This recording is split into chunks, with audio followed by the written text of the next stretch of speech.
bilang punong lungsod,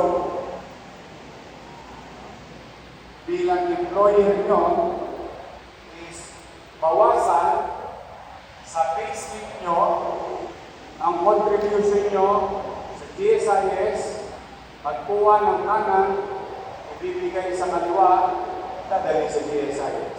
Ganun lang po kasi nangyari na yan dati. In fact, from almost 300 million, nakadiskwento ako na pagbigyan ako ng GSIS sa mga penalties and surcharges kasi naawa ko noong araw ng mga panahon niyo, first term ko, na baka yung mga retiradong empleyado hindi naman makakuha ng pensyon kasi sa records ng GSIS hindi sila kumpleto. Pero sa payslip nila, kumpleto ang bawas. Na-resolve ba na yan? I thought, pagtutunan ng pansin yan ang nakaraang ngunit, umulit yung problema.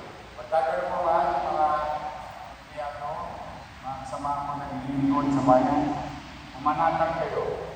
I think I had a very productive meeting kay President General Manager Chairman Vic Veloso ng DSIS and the entire team ng DSIS. So, kung dati, actually sila may sabi nito, hindi naman ako, during the meeting. Sabi nila, yung panahon natin, updated, in fact, nakabigay pa sila, naalala nila yung naka-display sa wall ko. Certificate of completion or payment. But anyway, we're gonna face these challenges. Hindi ko hayaan na mapaniwara yung inyong mga inulog or kontribusyon. Pipilitin ko po na mag-resolve ulit yan. Na usapang retiro, usapang retirement. Sana habang buhay na mag-retire ang mga talongs. But I was told, my attention was called by OIC City Treasurer Attorney Paul Vega na may mga empleyado tayo 1 year, 3 years, 5 years, 7 years na naghihintay ng terminal leave. Hindi pa nabibigay sa kanila.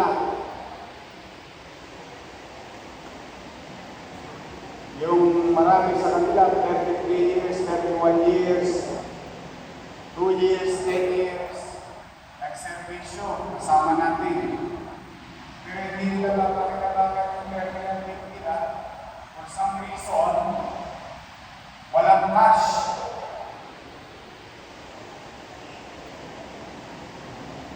At alam niyo naman din, talagang wala akong cash ngayon. Pero, sabi ko kay Paul, alam mo, ikaw ang mahirap ang pera natin ngayon. Pero, ano ba kung pwede namin maisukli sa ating mga kapwa-kawani na kasama natin ang lingkod sa tao-bayan?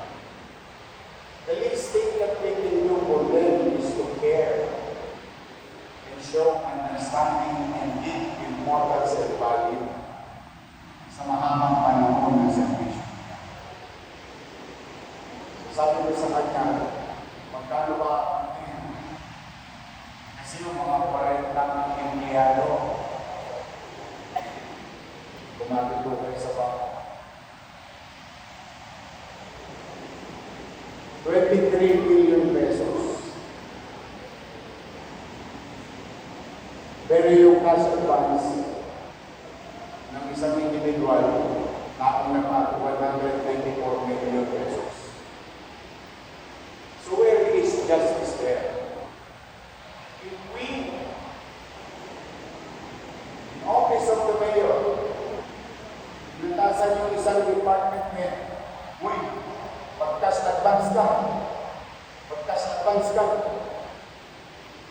halos 200 milyon, tatlong cheque, isang araw, May 9. Siya,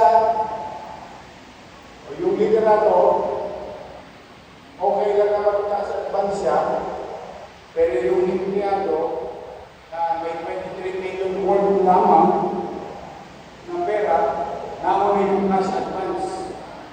Or kung anong gagamitin, hindi ko alam. Pero yung corporate empleyado, dapat mo kanya nakuha. So, to cut the long story short, I said to all, kahit wala tayong pera, unahin mo sila.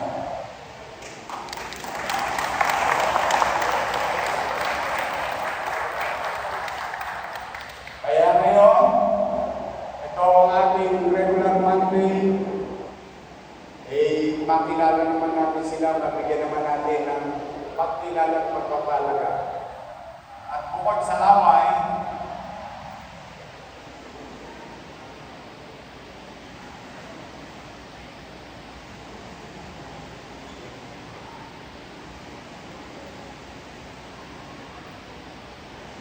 gawa na yung check-in nila.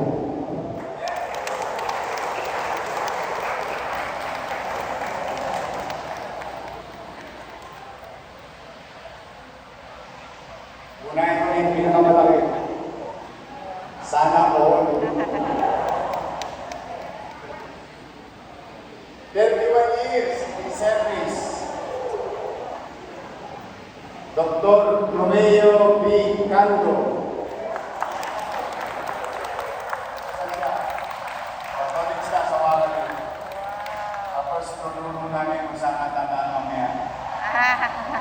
Konti lang naman yung makukuha na niya at makukuha ng pamilya niya. Magagamit niya sa mga darating na araw, linggo, buwan, taon. Amounting to 4,483,700.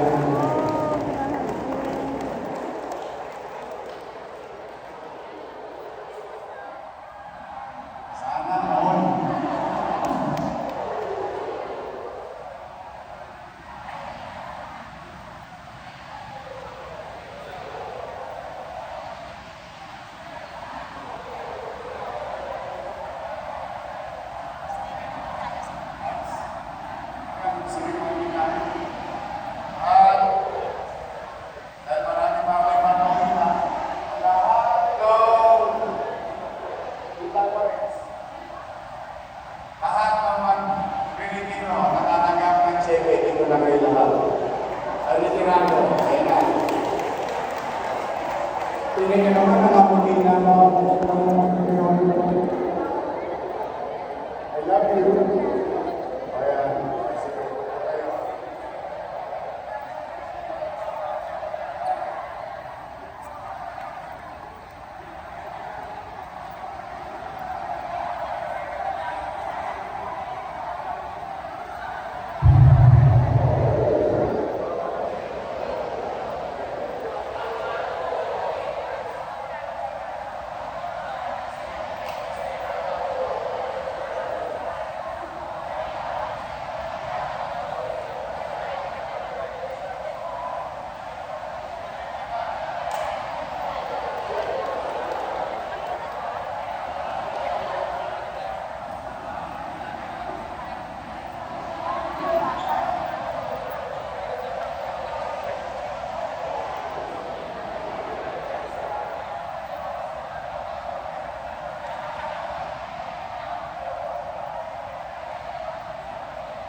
diretso pa na ito. Sayang yung check eh. Okay. Sa mga kapwa ko empleyado, palakpakan naman natin sila.